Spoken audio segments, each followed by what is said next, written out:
Vamos a hablar, distanciamiento social preventivo obligatorio, nueva etapa. Dispo. Tanto tiempo esperándola, ¿no? Tanto tiempo esperándola, hay que tomarla con cautela y para eso vamos a hablar con Darío Stranraiver. Hola Darío, ¿cómo andás? ¿Cómo andan? Buenas noches. ¿Todo bien? Bueno, hablamos con vos en el inicio de la cuarentena, en este programa, cuando empezaba todo esto que era tan complicado y ahora no sabemos si es el final, no sabemos qué etapa es una nueva etapa y vos venís hablando mucho de este tema. A nosotros nos encanta hablar con vos, a la gente le encanta escucharte, pero venías hablando de pospandemia, decís ya medio que estamos en la pospandemia. ¿Cómo es esto? ¿Qué ves? Viste que el prefijo post siempre es molesto, viste que se lo usa y uno no entiende si es después, si es ahora.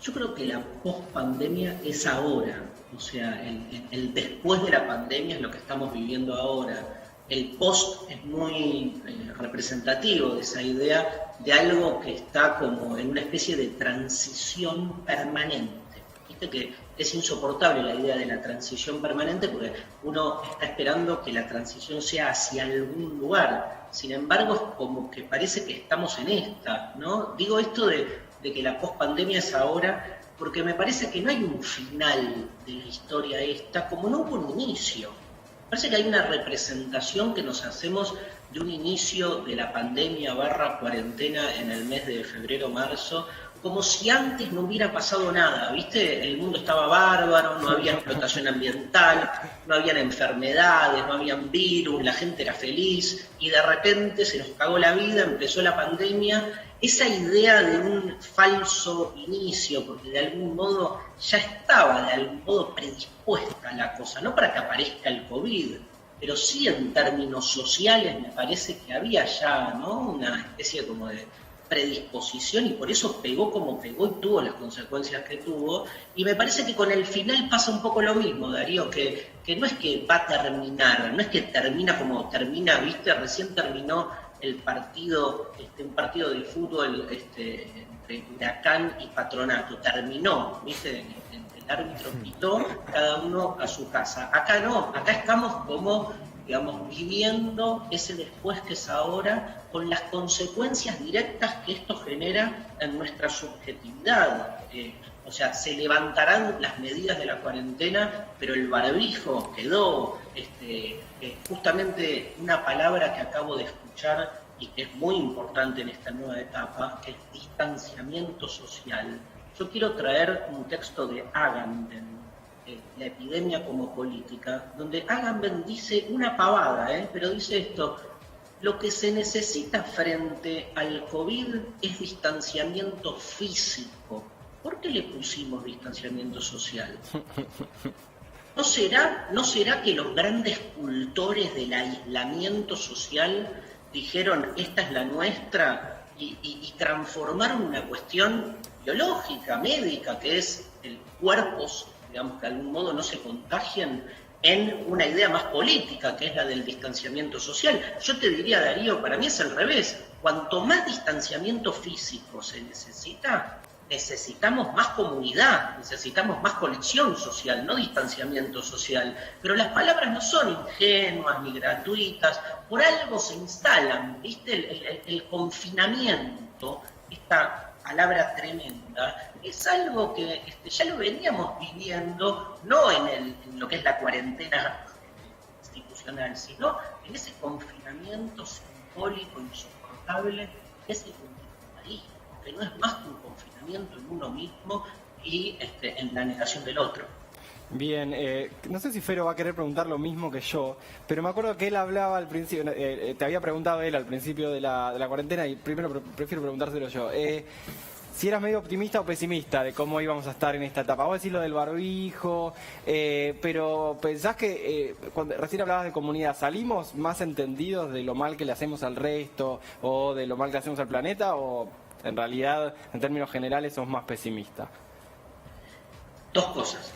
Te voy a contestar, pero no sabía que estaba Fero, le mando, porque yo no los veo a ustedes, le mando un gran abrazo. Y me acabo de hacer como que sí ibas a preguntar eso. ¿Ibas a preguntar algo así? Sí, pero tengo otra ya está. Claro, bueno, está bien. Pero quiero decirles, quiero volver sobre ese libro de Agamben, en un momento le hacen, y no es chicana esto, es al revés, es para que pensemos juntos, le hacen esta pregunta, Darío, está transcripta una entrevista, la periodista le dice, vamos a salir ¿usted más optimista o pesimista? Y el tipo dice esto, optimismo y pesimismo son dos categorías psicológicas que lo único que hacen es obstaculizar el análisis político. A mí me partió, porque hay algo de eso, ¿viste? Que el binario New Age, porque tiene algo de vamos a salir mejores, vamos a salir peores.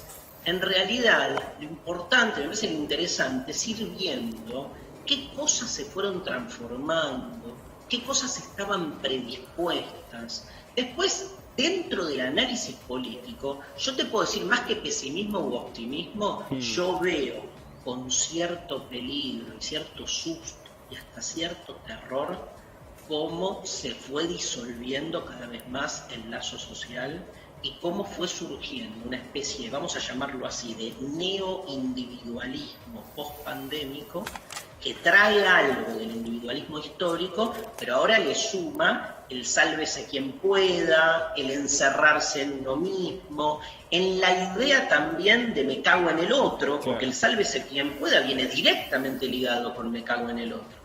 Entonces ahí, digo, esta reacción antivacuna, por ejemplo, parece que ese neoindividualismo tiene más fuerza, ¿no? Digo, en ese sentido no la veo. Ahora, en el sentido más personal, no individual, sino personal, de cómo toda esta situación generó en nosotros algún tipo de transformación existencial, a mí me parece que fue importante, y es importante lo que está pasando. Yo creo que a todos se nos desquició algo, se nos desarmó, sobre todo una situación de normalidad que se suponía que funcionaba bien. Y por eso vuelvo a la otra pregunta. Digo, no romanticemos la previa a la cuarentena como que la vida, ¿viste? Parece como que antes todo el mundo garchaba y después que empezó la cuarentena se acabó el sexo.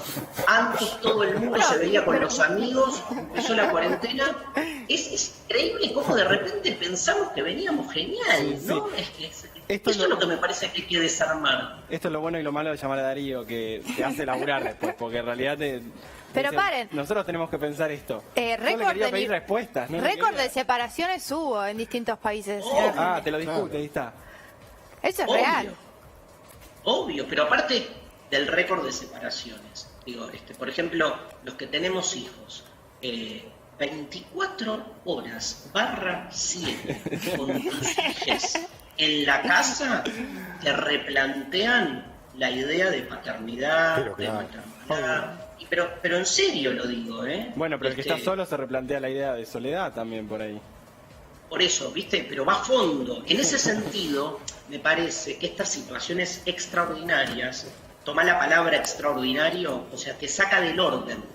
A mí todo lo que te saque del orden normalizado y burocratizado e industrializado, me parece positivo. Digo, algo se abrió para bien también, aunque duela. Digo, hay algo de fondo, ¿viste? Que se desquició en nuestra experiencia del tiempo, del espacio.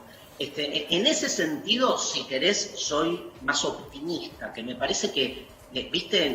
Iba a decir, le vimos la cara a Dios, me parece que es mucho, pero vimos la frontera, vimos ¿a dónde podemos llegar? Sí, los contornos en los que se construye el sentido, en eso me parece positivo. Claro, el límite al que te lleva la angustia de existir.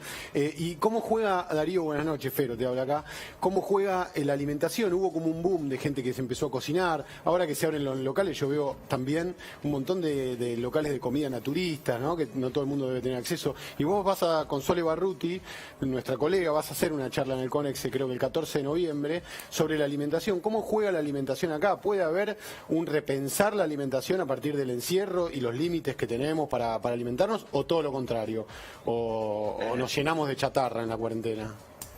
Te agradezco la mención. El 14, el sábado que viene, estamos con Sole Barruti en el CONEX vía streaming, haciendo pensar la comida.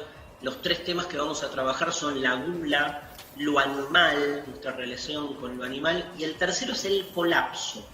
Subrayo esto porque me impactó muchísimo, de hecho escribí una nota para Anfibia, una serie francesa llamada El Colapso, no sé si la vieron, que es una serie que cuenta la historia del mundo el día después del desabastecimiento alimentario mundial. El día que se rompe la cadena y no hay más alimento para nadie. Es tremendamente apocalíptica, muestra lo peor del ser humano y muestra sobre todo un personaje central que es el activista ambientalista, que me parece que es, y tomo eso, pero es de las emergencias de lo político una gran novedad. El último gran movimiento político no tradicional era el feminismo, y me parece que en estos últimos tiempos, con la pandemia exacerbados, aparece un nuevo tipo de militancia que tiene que ver con lo ambiental, que entre otras cosas pone a la alimentación en el centro. Los que pensamos, después de Foucault, que el poder no solo reprime, sino que normaliza, tenemos que ir a aquellos lugares que consideramos normales en nuestra vida. Uno de ellos es el modo en que comemos. Claro. Paul Preciado dice: el poder ya no actúa simbólicamente en la subjetividad. Al poder ahora nos lo tragamos. Y nos lo tragamos en cada uno de esos combos que nos clavamos, en cada una de esas pastillas que también ingerimos por la boca. Esto es Me parece que... la normalidad Sí, que solo le conviene a una parte, ¿no? Ni hablar, porque además la industria alimentaria pone en juego, todas las variables que hacen al orden social y sus conflictos, desde lo que es el capitalismo. Pensemos que es una de las industrias más importantes, ¿no? Pero también nuestra relación con la crueldad, nuestra relación con los vivientes no humanos y sobre todo con la naturaleza. Claro. Nadie piensa la alimentación en una tensión con la naturaleza, en una tensión que busque de algún modo cierta armonía. O sea, seguimos impregnados de ese paradigma bíblico donde Dios le da a Adán la naturaleza para que la domine y la constituye en una especie de reservorio de recursos para ser explotados y hacer lo que querramos.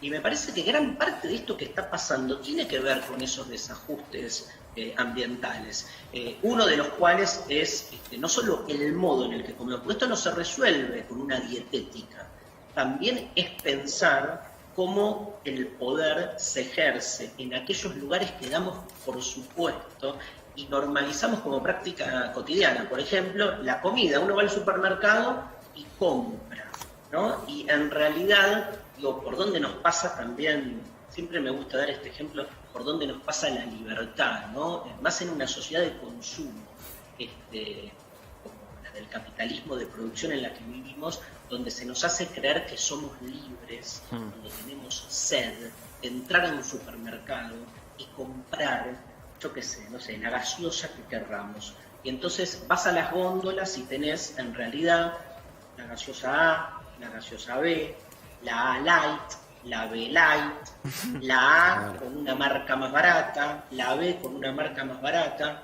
Y en realidad, chicos, ser libres es poder no entrar a un supermercado, ¿no? O sea, ahí hay un condicionante para que te hidratarnos. lleva. Para hidratarnos, digo, para vivir, para sobrevivir.